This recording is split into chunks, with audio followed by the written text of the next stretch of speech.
Rick, thank you for coming.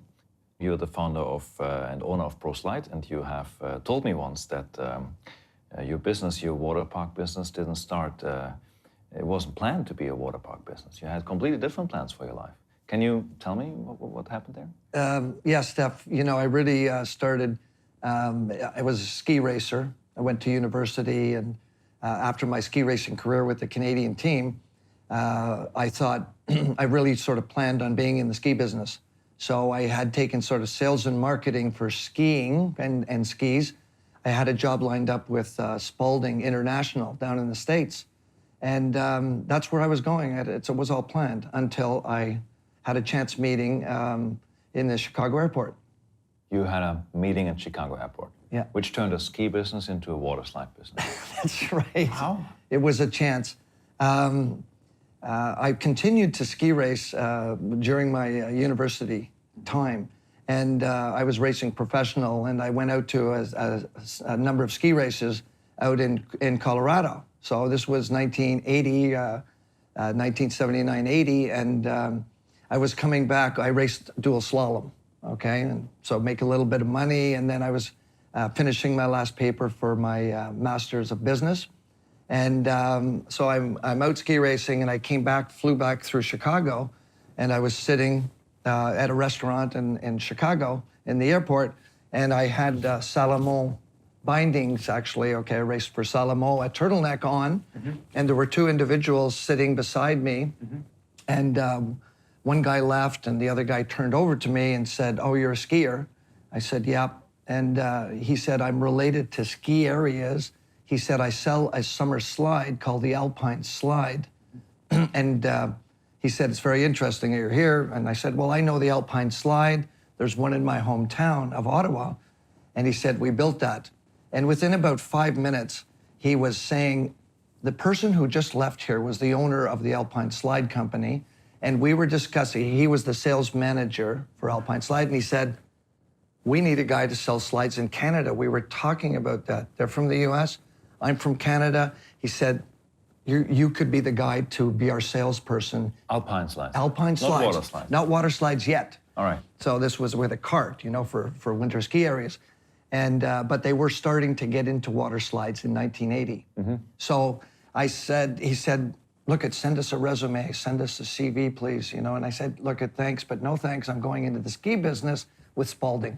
Okay. Yeah, and you know what? I sent them a resume, and I reconsidered, and I actually had a job selling slides for Alpine in 1980. But that's still a far way to go from being the owner of a water slide business. What happened in between then? Well, I worked for Alpine for 5 to 6 years. Right. And the owner at Alpine was into many other companies, many other recreation companies, and into housing. He started to build modular homes. And he said, "Rick, you know, you've been selling with me. You're helping me manage the business. You should buy the business." And I said, "Buy the business? I don't have any money." Right. Right? How does that work then? Yeah, how does that work? Well, actually, my father had passed away a few years before. He would be a good consultant. He was a chartered accountant. But his good friend, Uncle Jim, okay, I had him look at the books for Alpine in terms of the Alpine Slide. And he said, "Rick, you know what?" He said, "This company is not really in great financial condition." He said, "I wouldn't invest in it, and I don't think you should, but could you start your own?" That was your uncle? That was my uncle. Okay. I mean, it was the idea, you know, could you start your own water slide business? Why water slide then? Well, because actually the Alpine Slide Company did get involved with water slides in that 5-year period. All right, okay. And in fact, they were pretty good. Okay. I actually thought, okay, if I was to start my own, never thought of it. So you never thought of being an entrepreneur? Hadn't thought of it. You were a happy employee? I was definitely an employee who was involved in sales, customer-facing situations, which I really enjoyed. Right. But I really wasn't thinking of being an entrepreneur. My father had been in the Canadian government for 32 years, you know? So this was going to be new territory. You need some capital. Where did it come from? Well, you know, one thing I always like to do, I was kind of a handy guy in terms of house renovations. So my wife and I had renovated a couple of homes. So we did have some equity. We were able to sell some houses and buy another one and renovate it. So we actually had some money to put together to try to get started. So we started actually with not very much money. Okay. Okay. And I brought in a minority partner who was in the fiberglass business. Okay. That really made a difference. So it was the three of you, your wife, and the minority partner, That's right. with a couple of 100,000, a couple of millions, I guess, yeah? It was much less. It was much less. Yeah. And that was the beginning of ProSlide. That's right. And there was no bank loan? No bank loan. Okay. And how do you get from there to here? Well, you know what? Like one step at a time.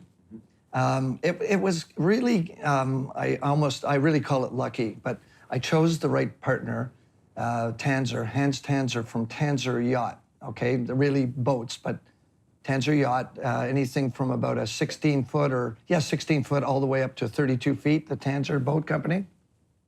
They were having some financial trouble, and Hans came in with me, and he had actually known about fiberglass water slides, and so we started building tooling for some serpentine body slides right in the garage, right in his garage. And so we were actually able to do it very cost effectively because I was the slide guy and he was the fiberglass guy. In his garage, yeah? In his garage. Like the online businesses today. It's really like that. That's the way we started. ProSlide started out of a garage. Out of a garage. Literally. Yeah, literally. That's amazing.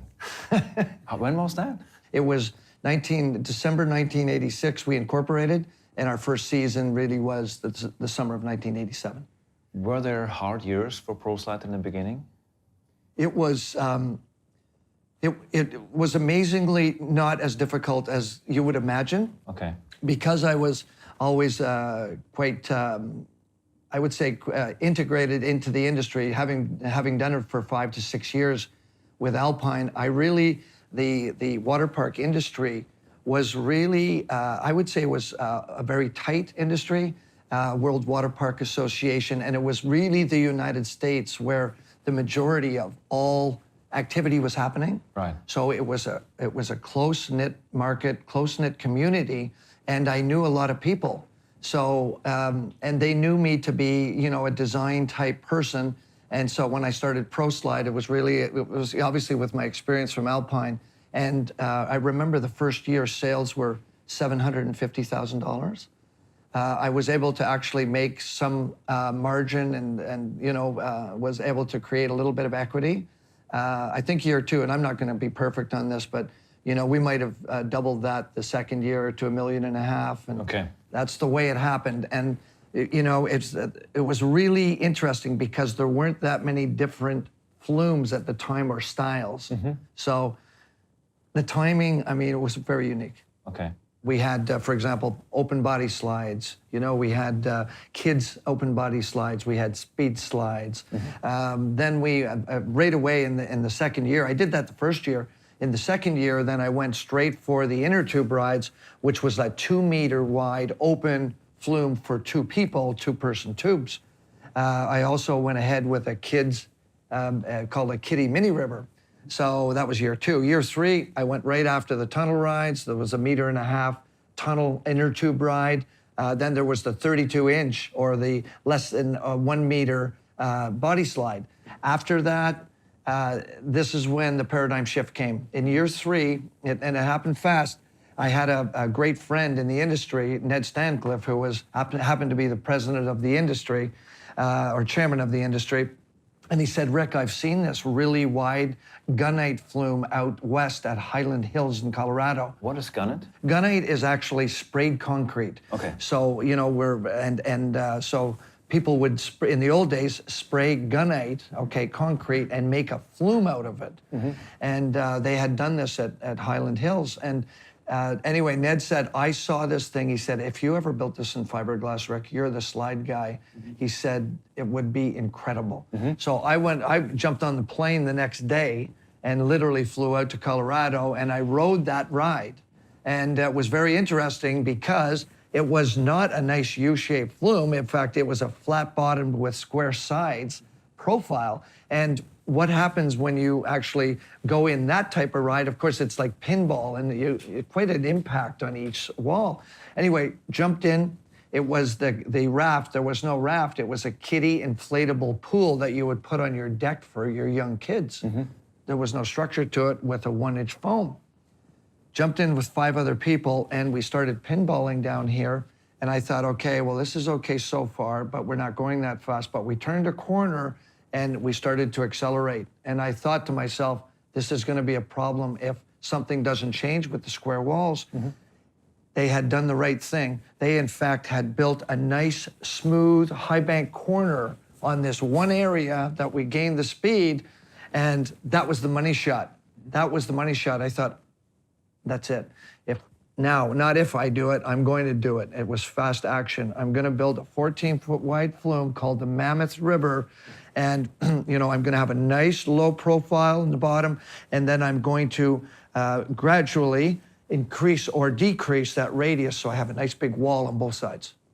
The ProSlide Mammoth River, I built a prototype within 6 months, and I put it into a snowmaking pond. I didn't have a place to go, and I invited all my best clients from the States. They were the ones, and it was a quick hit.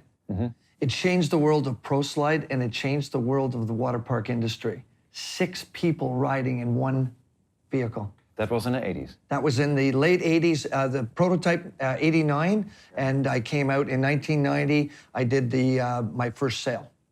There's one slide in particular that I feel like changed my perception of water parks, and that's the Tornado. I think that's also your invention, right? That's my invention back in 2002. You have a patent on funnel slides? I do have a patent in the U.S. on funnel slides. In the U.S.? Not necessarily worldwide. Do you regret that it's not worldwide? Very much. You do, right? Very much.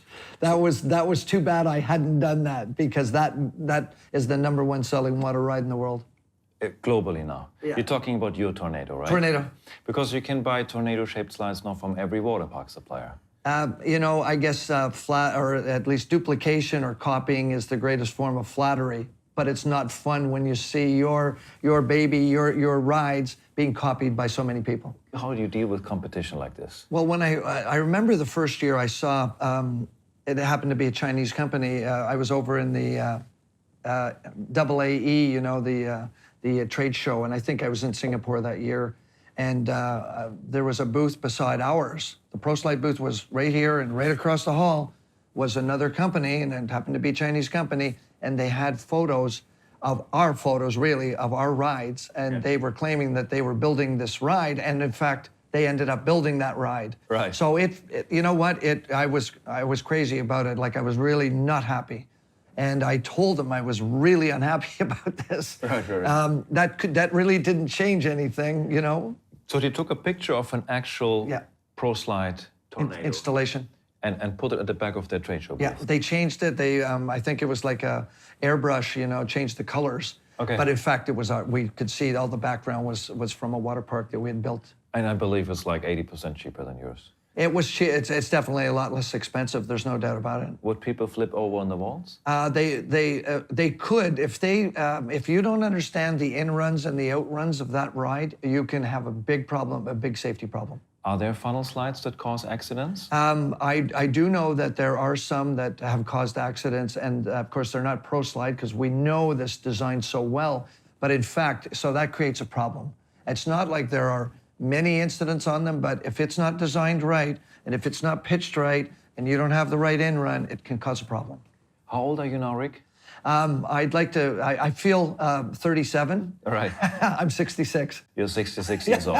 Is it your sporty past that keeps you in that energy? Because you're a very high energy person. You don't look like, you're at retirement age right now, no? But you don't look like it all. Well, you know what? I guess I'm one of those really lucky people. I think it is the sports background, gymnastics, ski racing, and I don't know, there's a joy of living here. And being a creative, lucky to be a creative person and create, these really water rides that you wouldn't expect. This is really a lot of fun.